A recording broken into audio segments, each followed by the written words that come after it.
Welcome to the Defense and Aerospace Report. I'm Vago Muradian here at the Association of the United States Army's annual conference and trade show in Washington, D.C., the #1 gathering of U.S. Army leaders from around the world to discuss the service's future, its strategy, doctrine, technologies, budgets, and more. Our coverage here is sponsored by Bell, a Textron Company, Elbit Systems of America, L3 Technologies, Leonardo DRS, and Safran. And we're over here at the Innovation Corner of AUSA to talk to Major General, United States Army Major General Cedrick Wins, who is the commander of the U.S. Army's Research, Development, and Engineering Command, one of the nation's true technological 800-pound gorillas, doing everything from developing military food from the great folks at Natick who've invented the MRE, which is truly one of the greatest innovations in the world, to the Tank Automotive Research, Development, and Engineering Center, and so many others across the force. Sir, thanks very much for your time. Thanks for the opportunity to be here and talk with you.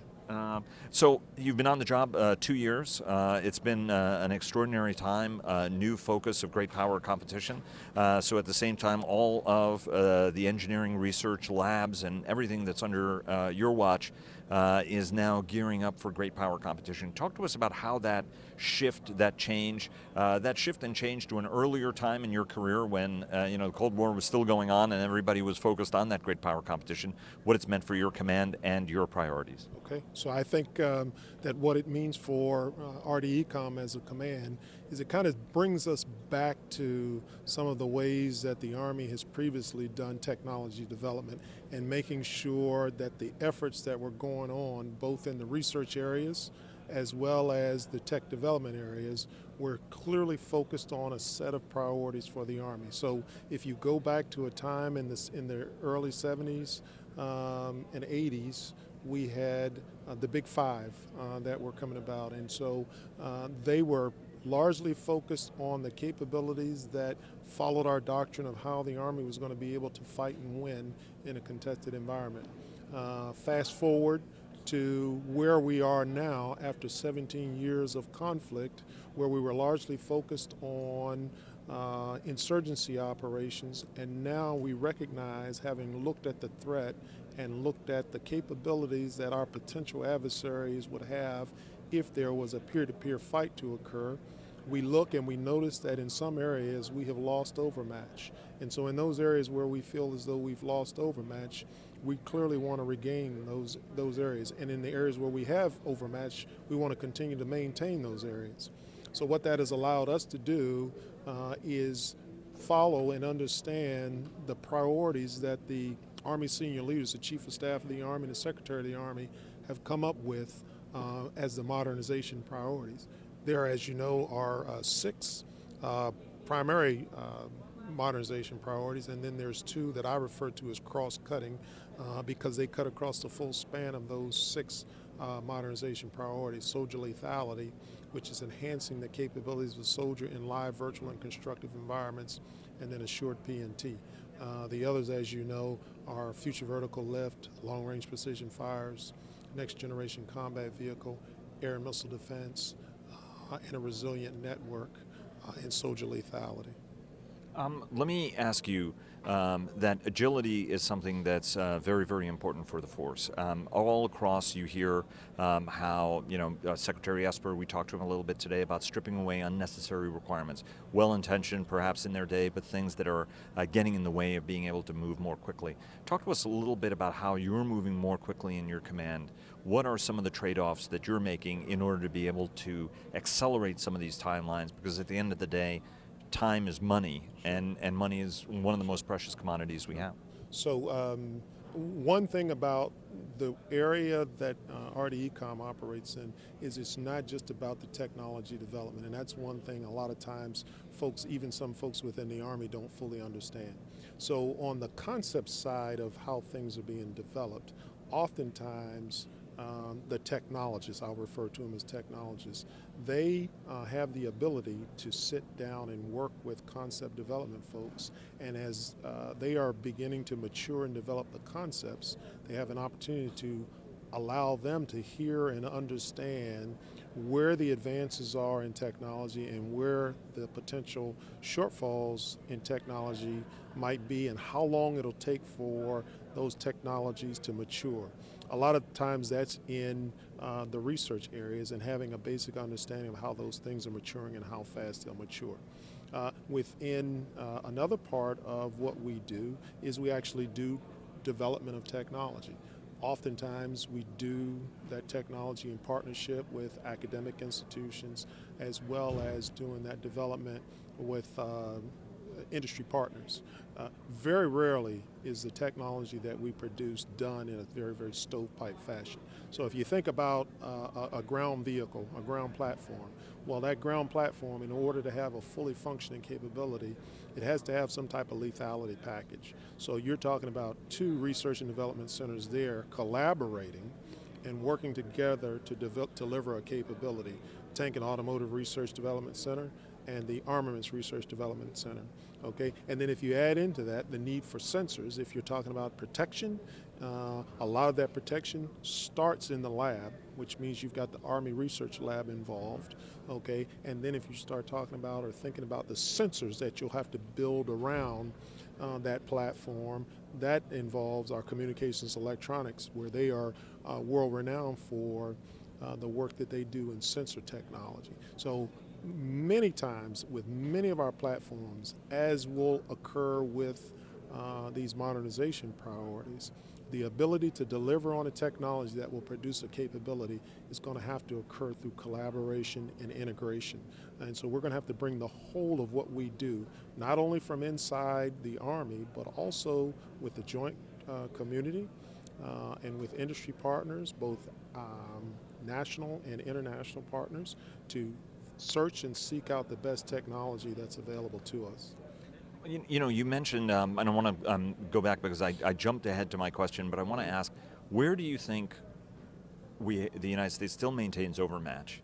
And where are vulnerable areas you believe that there needs to be greater national investment in? Yeah. So I think, let me answer the second part first.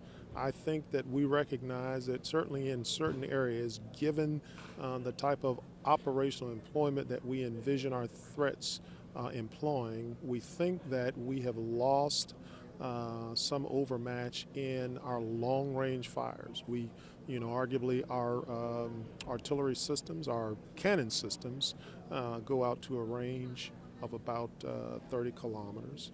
Okay, but when we look at the various different strategies that a threat would employ, we see a need to be able to gain access into those areas where we once might have been largely dependent on another service to provide access into those areas.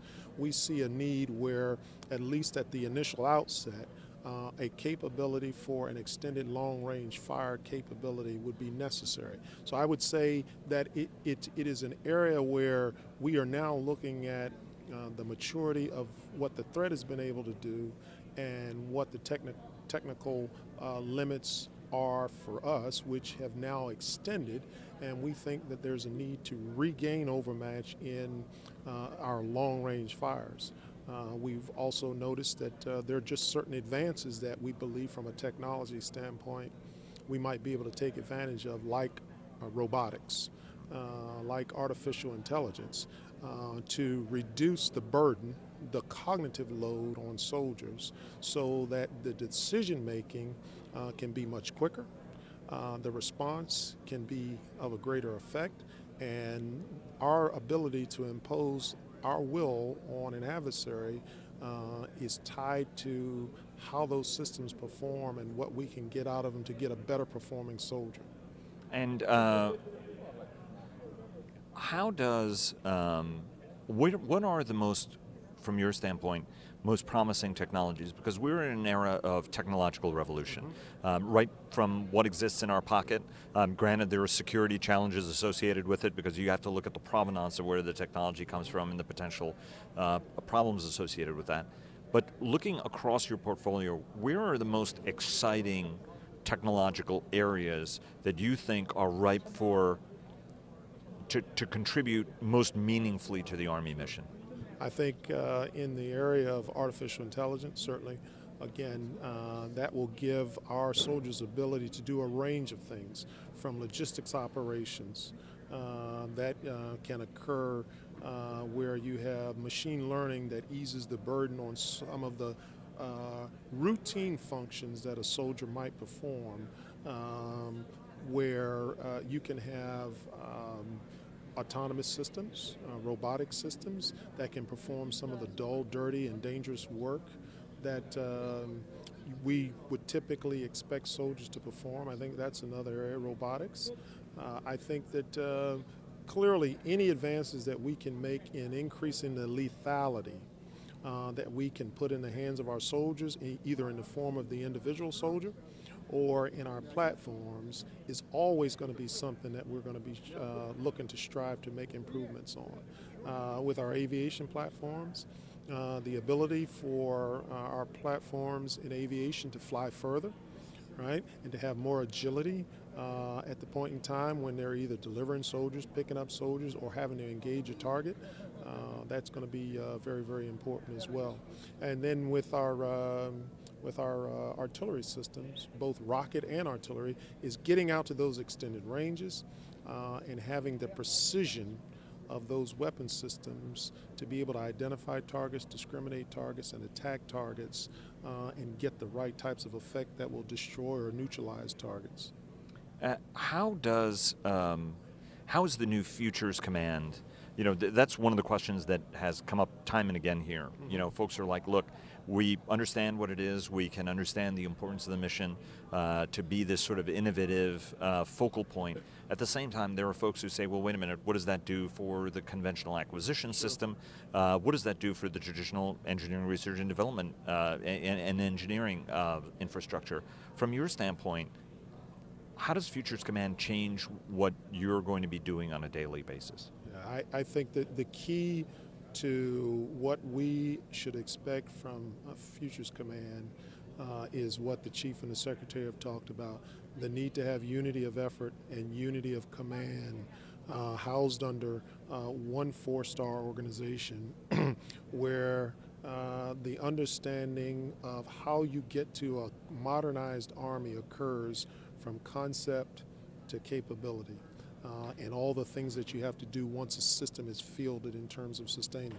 But it starts with that concept, which, as many folks recognize in the Army, it presently exists in another organization. So you have, of the 3 Army commands that exist right now, different functions for how the Army modernized are run by different commands. The idea of bringing them all up under Futures Command is, again, to create those synergies and create that natural unity of effort on the production of capabilities with the focus of getting after how you solve and provide capability for the warfighters. I think that's very much in tune with the idea that was started about 14 years ago when RDECOM was stood up. Okay, it was the idea of having unity of effort and under one command, the efforts of multiple research, development, and engineering centers and a corporate lab developing technological solutions for the warfighter. It gives us an opportunity to work to integrate. I think there has been over the years a lot of work done to try to tighten that up. But we've done so much more since the announcement of the Futures Command and the advent of the cross-functional teams to begin to bring those centers together so that the work that they're doing has a singular focus, and it's to provide increased capability to the soldier of the future. It's to help the Army understand how the Army might be able to fight in the future because of what technology can do for you. And it's what we do, which is develop technology that provides capability to empower, protect, and unburden the soldier. That's right, because RDECOM was created in order to be able to get synergy among all of these tremendous technological organizations. Now, all of the best and brightest minds in the United States Army have developed an innovation which is near and dear to the heart of any soldier, which is the MRE, going from the CRAT to the MRE, and then you put a heating pack in the MRE, and then MREs became steadily tastier, and now we have crossed the giant Rubicon of the pizza. So tell us a little bit about it. Whenever you know that something from NADIC is making national headlines on the pizza, have you tried the pizza, sir? I've not tried the pizza as of yet. I'm looking forward to trying the pizza. It is it is one of the many phenomenal capabilities that you will find if you ever go to Natick Labs. They do a whole host of other things purely focused on the soldier. Obviously, among the priorities is soldier lethality, and to a certain degree, how you provide nutrition to a soldier is critically important, right? The way you can provide nutrition to a soldier that is in a light force is going to be a little different than what you can provide to a soldier who's in a heavy force that has the ability to carry loads and loads of food and meals around. So some of the very, very creative and innovative things that they've done is they've designed various different packages for soldiers. So they've designed and they do experimentation on things to improve and increase the caloric intake of soldiers. And so it's pretty fascinating, the work that they do, because a lot of people wouldn't appreciate or don't know the amount of science that goes into making sure that when a soldier goes into a combat scenario, he has the energy and the stamina and the physical acuity to go into that battle and retain the presence of mind. And a lot of times it starts with how he's received the nutrition and is prepared to fight. Well, I think it's extraordinary, and you know, really, and even though my experience was with a more primitive version of the MRE, it's amazing the caloric intake that you can get from one of the meals, which, if you're not active, is going to make you want to hit the treadmill a little bit harder the next time. Let me ask you about just on the soldier systems part of things, because there does look like there is going to be we're on the cusp of a revolution, right? I mean, folks are working with exoskeletons. The Russians, sort of famously in their Vostok exercise recently demonstrated the exoskeleton, something the Army's been working on for a very, very long time. So it's a two-part question. When it comes to the personal equipment, are we on the cusp of a revolution? Because I remember, you know, friends of mine over time always saying, look, you know, if you went to the Continental Army, the load on a soldier was the same as weight-wise, the same as a modern pack. It's just that we have different things in it. Do you think that we're on the cusp of this revolution that people have been predicting for some time already? Yeah, I think there's a lot of potential in trying to do things, and both on the acquisition side of the house as well as on the tech development side of the house, we're keenly aware of the increase in weight that has occurred to the average soldier over the years. And so I think with the focus of that in mind, we are doing things to try to reduce the soldier load, reduce the burden. As you mentioned, there are certain things in the exoskeleton that we are looking at from a tech development standpoint. There are things in power and energy that we're looking at to have conformal batteries or have the ability to generate power based on soldier motion. We are doing things up at Natick that just does evaluations of a whole host of things, from how much sleep is necessary, how soldiers perform with insufficient sleep versus how they perform with sufficient rest, different ways to help soldiers in their training regimens, their physical training regimens, and a whole host of other things. So it's a recognition. It is tough to get at and solve because we have a tendency, the more you lighten things, the more we want to carry. And so it's a challenge. We have, in the area of robotics and autonomous systems, we have some other systems that are being explored that will allow soldiers to perhaps offload some of the weight that they would traditionally carry onto some of these autonomous systems.